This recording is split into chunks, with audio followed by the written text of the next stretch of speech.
Hola chicas, nos da mucho gusto que estén nuevamente con nosotras en un nuevo video de charlas entre chicas para el blog femenino Conexión Mujeres. Y bueno, el día de hoy nos acompaña nuestra invitada, es Dana. Hola. Y nos da mucho gusto estar aquí nuevamente. Mi nombre es Angie y como recordarán, el tema del año es la perseverancia.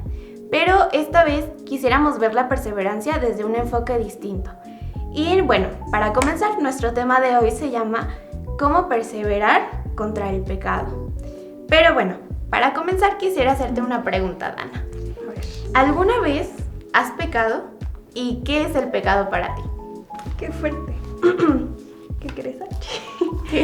Que aunque no quiero hacerlo, lo hago, ¿no?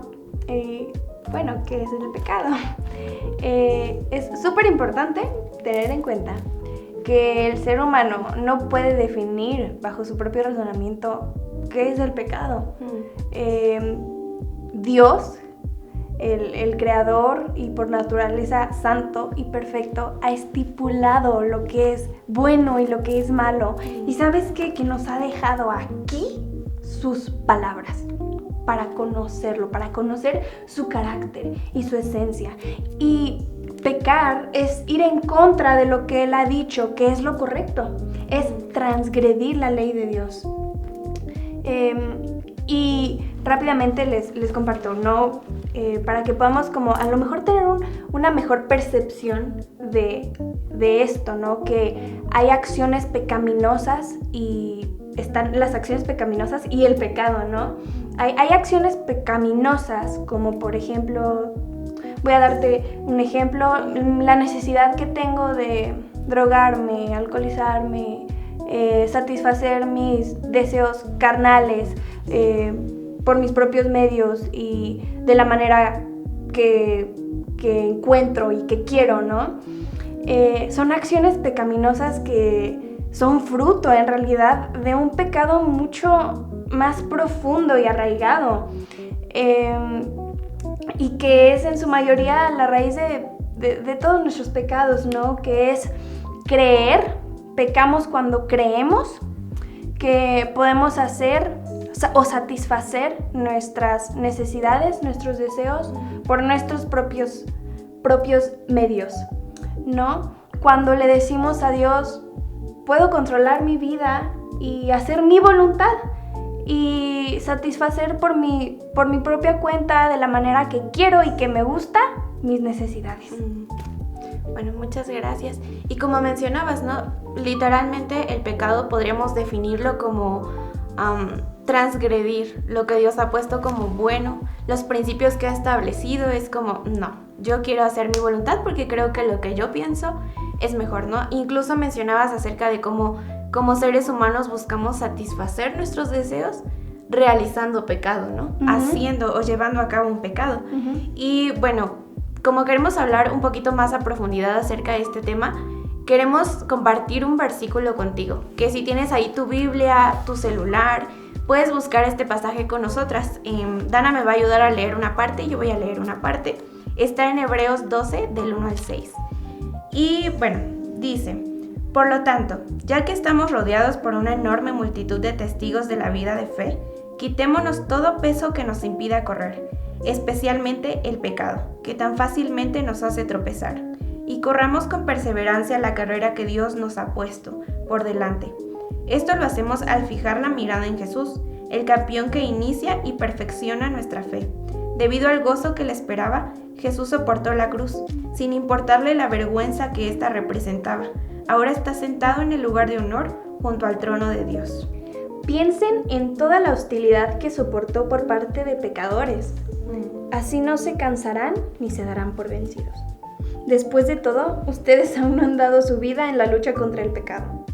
¿Acaso olvidaron las palabras de aliento con que Dios les habló a ustedes como a hijos? Él dijo: hijo mío, no tomes a la ligera la disciplina del Señor y no te des por vencido cuando te corrige, pues el Señor disciplina a los que ama y castiga a todo el que recibe como hijo. Bueno, sin duda es un versículo muy retador y también muy lindo, y pues creo que para entenderlo un poquito mejor necesitamos un poco de contexto, ¿no? Saber para quién fue dirigida la carta, quién la escribió, y bueno, quiero darles un pequeño resumen así rápido. No sabemos realmente quién escribió el libro de Hebreos, se desconoce el autor, o sea, hay ideas, pero no sabemos en realidad quién fue. Y tampoco sabemos la audiencia específica, o sea, como literalmente quiénes eran, dónde vivían, eso no lo sabemos. Pero en el capítulo 10 nos da como ciertas características que nos enseñan más o menos quién es la audiencia.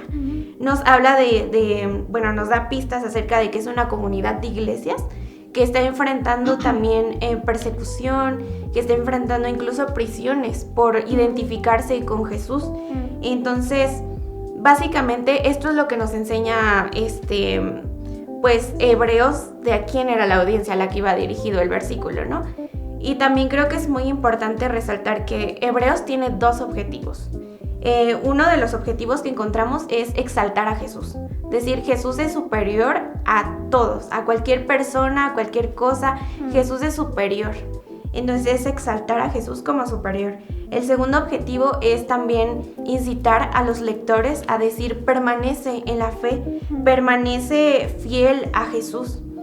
¿Por qué los incita a permanecer fieles? Porque, como mencionábamos, ¿no? Era una audiencia que estaba pasando por persecución, que estaba pasando por prisiones, y les dice: recuerden lo que Jesús hizo y perseveren. Y pues también vemos en el versículo que menciona acerca del pecado, ¿no? De cómo es un peso que nos impide correr, que constantemente nos hace tropezar, que nos hace fallar. Entonces, teniendo esto en cuenta, también creo que es importante resaltar como qué hace perseverar a estos creyentes, ¿no? El hecho de que, no sé si ahí lo puedes ver también en tu Biblia, cuando dice que solamente permaneces fijando tu mirada en Jesús, ¿no? Eso es lo que dice el versículo. Entonces, básicamente incita a la audiencia a decir: permanece en Jesús viendo a Jesús, permanece en Él. Básicamente nos invita a eso, ¿no? Entonces, unido a esto, quisiera hacerte una pregunta. ¿Qué impacto ha tenido el Evangelio en la manera en la que tú vives y también en la manera en la que tú ves al pecado? Wow, creo que no solo en cómo veo el pecado, sino también cómo lucho contra él, ¿no? Que es lo que estamos compartiendo. Y en cómo vivo realmente impactó mi vida y la cambió, porque el entender que la obra perfecta que Jesús hizo en la cruz no solo me dio salvación y vida, sino que también me da la oportunidad de vivir una vida plena, en gozo, en satisfacción. ¿Qué mejor regalo que ese, ¿no? Vivir una vida eterna al lado de Él, disfrutando y gozando de su presencia. Y el Evangelio afectó la manera en cómo veía el pecado en mi vida, porque también me hizo preguntarme, y les invito a que puedas preguntarte a ti misma, a que se puedan preguntar y se puedan responder, pues, ¿quién es Dios para ustedes? ¿Quién es Dios para ti? Y el cómo Dios ve el pecado me hace pensar en cómo a mí, como a su hija, debería ver el pecado, ¿no? Saber que lo que hablábamos al principio, que la obra de Jesús necesito recordarla cada día para entender que esas necesidades que tengo son satisfechos y son completos y plenos en su obra. Me dan esperanza también a través de su resurrección y las ganas de vivir esta vida como leías, ¿no? En perseverancia, viendo a Jesús, ¿no? Viendo cómo soportó la cruz. Y eso es vivir el Evangelio y ser su discípulo, ¿no? Tomar mi cruz y seguirlo a Él, decidir seguirlo, ¿no? Y es decidir que voy a vivir cada día entendiendo que mis anhelos que mis necesidades son completas en su obra, en lo que un día entendí, ¿no? Y comprendí. Me toca vivirlo cada día. Muchas gracias. Bueno, creo que también unido a lo que decías, básicamente es que ahora que Cristo llegó a nuestras vidas tenemos esperanza, ¿no? Hablabas de una vida en libertad, donde Cristo murió, venció, resucitó, sí. Y ahora podemos vivir una vida en libertad, una vida que nos permite despojarnos de las cargas, una vida que nos permite continuar en santidad. Sí. Claro que esto no en nuestras fuerzas, sino viéndolo a Él, dejando que sea su obra en nosotros. Porque la realidad es que no podemos producir nada bueno por nosotros mismos, por nuestras fuerzas. Podemos intentarlo, sí, pero lo único que hace la obra en nosotros es Cristo mismo, ¿no? Sí, no te voy a mentir, ¿no? También hubo momentos en mi vida en los que aún conociendo a Dios y entendiendo lo que Jesús había hecho por mí, quería vivir una vida de agradándole por mis propias obras, a través de las cosas que yo hiciera o pudiera llegar a hacer. Aún ahí estaba pecando, ¿no? Porque sí. Estaba haciendo mi voluntad para agradarle. Y entender que necesito simplemente fe, porque es lo que dice su palabra, que sin fe es imposible agradarle, ¿no? Y que... como tú decías, ¿no? O sea, aún en nuestras propias fuerzas, pues jamás va a ser posible. Jesús nos dio el ejemplo de que a través de su Espíritu y por su gracia, por esa misma gracia que nos salvó, podemos vivir vidas santas y vidas que le agraden a Dios sin la necesidad de pecar, porque ya vivimos en libertad, porque el pecado ya no tiene ningún espacio en nuestras vidas. Dice su palabra que estamos muertos al pecado, que estamos vivos para Dios a través de Cristo Jesús. Bueno, también quisiera que ya hablamos un poquito acerca del pecado, de cómo el evangelio ha sido un impacto en nuestras vidas, de cómo nuestra percepción de cómo veíamos antes al pecado y cómo lo vemos ahora ha cambiado, ¿no? Pero también quisiera hablar un poco acerca de la última parte del versículo de Hebreos, específicamente en el versículo 5 y parte del 6, donde dice que no tomemos a la ligera la disciplina del Señor, que no nos demos por vencidos cuando Él nos corrige. Y también algo muy importante que menciona es que el Señor disciplina a los que ama. Entonces, también hablando un poquito como de la disciplina, quisiera hacerte también otra pregunta. ¿Cómo has visto la disciplina de Dios en tu vida? Y básicamente, ¿qué has aprendido de esa disciplina? Bueno, cuando era chiquita, mis papás me disciplinaban, ¿no? Y creo que esa era una manera en la que yo experimentaba la disciplina de Dios a través de mis papás, ¿no? De la disciplina que recibía por mis papás. Del castigo, a lo mejor de un privilegio quitado o privado. Y tengo muy presente que mi papá me mencionaba que su disciplina me provocaba un dolor menor para evitarme un dolor mayor. Y me causa tanta satisfacción saber que de pequeña pude aprender estos principios que a lo mejor los aprendí a través de dolor, pero que ahora de grande voy a ser capaz de distinguirlos, ¿no? Y de evitármelos. Ahora mis papás ya no me disciplinan como cuando era chiquita. A lo mejor me castigan de una u otra manera, pero puedo experimentar la disciplina de Dios porque hoy yo tengo una relación íntima con Dios. Y una de las maneras que he experimentado en mi vida y que lo digo con tristeza en mi corazón, ¿no?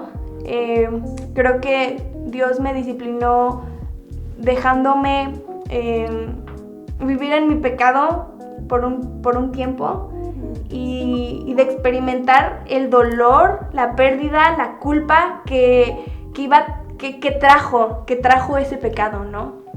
y sentir la disciplina, pero a la vez el amor y la gracia de que él estaba dispuesto, que él estaba con los brazos abiertos para recibirme otra vez, me hacía entender que, como leíamos, era una disciplina por amor, ¿no? Y yo creo que otra manera que a lo mejor he experimentado en mi vida es el Espíritu Santo guiando a otros a exhortarme con cosas específicas en mi vida. A veces puede que hayan otras personas que observen tu forma de actuar, tu forma de hablar, algún comportamiento, algo ahí, que puedan ser movidos por el Señor para hablar a tu corazón y exhortarte, y siento que puede ser una manera en la que también Dios disciplina y exhorta nuestros corazones. Bueno, muy interesante acerca de cómo lo planteabas, ¿no? Con ejemplos desde que eras muy pequeña hasta ahora, ¿no? Actualmente, ¿cómo ves la disciplina del Señor? Y pues recordando nuevamente lo que el versículo decía, ¿no? Que Dios disciplina a los que ama. Creo que es muy importante. Yo creo que en esos momentos también, cuando éramos pequeños y nos disciplinaban, o incluso pues unos años atrás, creo que veíamos a la disciplina como algo malo, ¿no? Algo que nos lastimaba, algo que quizá incluso causaba enojo en nosotros, de decir, ¿por qué? O sea, esto es injusto, ¿no? Pero también creo que este versículo nos invita a ver la disciplina no como algo malo. ¿Por qué? Porque si hay disciplina, detrás de esa disciplina hay amor. Nos está hablando de un amor que viene de parte de Dios. Al nosotros quizá estar incurriendo en un pecado y viene alguien y nos dice, ¿sabes qué? Lo que estás haciendo está mal y te empieza a sacar un versículo de la Biblia y tú te empiezas a sentir mal, ¿no? No nos gusta que nos digan las cosas en las que estamos fallando, pero es aún ver la gracia de Dios en eso, ¿no? En la disciplina que Él nos permite también tener. Como mencionabas, ¿no? Puede ser incluso de otra persona que vio una actitud incorrecta, se acercó y te dijo, ¿sabes qué? Pues esto, pues me parece pecaminoso, lo que estás haciendo no es correcto. Incluso prestar oído a eso, ¿no? Porque puede ser también una manera en la que el Señor también muestra disciplina hacia nosotros, ¿no? Entonces, no veamos a la disciplina como algo malo. Al contrario, es algo bueno. El Señor nos disciplina porque nos ama también. Y pues quisiéramos cerrar pues también hablando un poco acerca de cómo estar en Cristo no significa que ahora ya no voy a pecar nunca jamás, ¿no? Que soy perfecta, que ya, ojalá. ¿No? Ojalá. Pero seguimos pecando, seguimos practicando el pecado. Sigue habiendo una parte de nosotros que quiere pecar, ¿no? Pero también hay que recordar el Evangelio, lo que el Señor ha hecho, ¿no? Y también Él usa su Espíritu Santo para redarguirnos constantemente, de decir, lo que estás haciendo no es correcto, ¿no? También ha puesto eso en nosotros, donde podemos ir al Señor también y decir, ¿sabes qué, Señor? Me equivoqué, fallé, y vengo y a pedirte perdón, Señor, porque sé que lo que hice estuvo mal. Entonces es recordar que no somos perfectos también, recordar lo que el Evangelio hizo en nosotros, ¿no? Nos dio una libertad. Y a través de esa libertad podemos despojarnos del pecado, podemos vivir en santidad, como mencionábamos, ¿no? Y también ver a la disciplina no como algo malo, sino algo que nos invita a crecer, que nos invita a ser cada vez más como Jesús también. Nos invita también a cambiar el rumbo de nuestras vidas. Entonces, pues es eso, recordar que tenemos una nueva esperanza, que está ahora en Cristo, quien es la piedra angular de todo, está firme en Él. Y pues eso básicamente. ¿Quieres decir algo más, Ana? O... Sí, ya para irnos. Dice, cuán grande nube de testigos. Tenemos una enorme multitud de testigos de la vida de fe. En el capítulo anterior menciona una lista de hombres y mujeres que son como denominados los héroes de la fe, ¿no? Y los pone, los menciona y sobre todo menciona a Cristo, ¿no? Como ejemplo mayor, además de todas estas personas que como tú y como yo eran imperfectas, ¿no? Y nos hace el escritor observar atrás, verlos y ver que que se puede, ¿verdad? Que perseveraron y alcanzaron la justicia, la gracia de Dios, no por sus obras, sino porque esperaron en la promesa que era Jesús, ¿no? Que vino, que hizo lo necesario para salvarte y sacarte de donde estás, de donde pudimos estar, y de darnos esperanza y vida, como ya lo mencionamos mucho en este video, ¿no? Dios nos dio a Jesús como mayor ejemplo para saber que esta vida en Cristo es posible en Él, ¿verdad? Y bueno, les damos muchas gracias de que hayan podido tomar su tiempo para ver el video o escucharlo. Compártelo con alguien que tú sepas que lo necesita. Y bueno, nos vemos en el próximo video, no te lo pierdas. Adiós.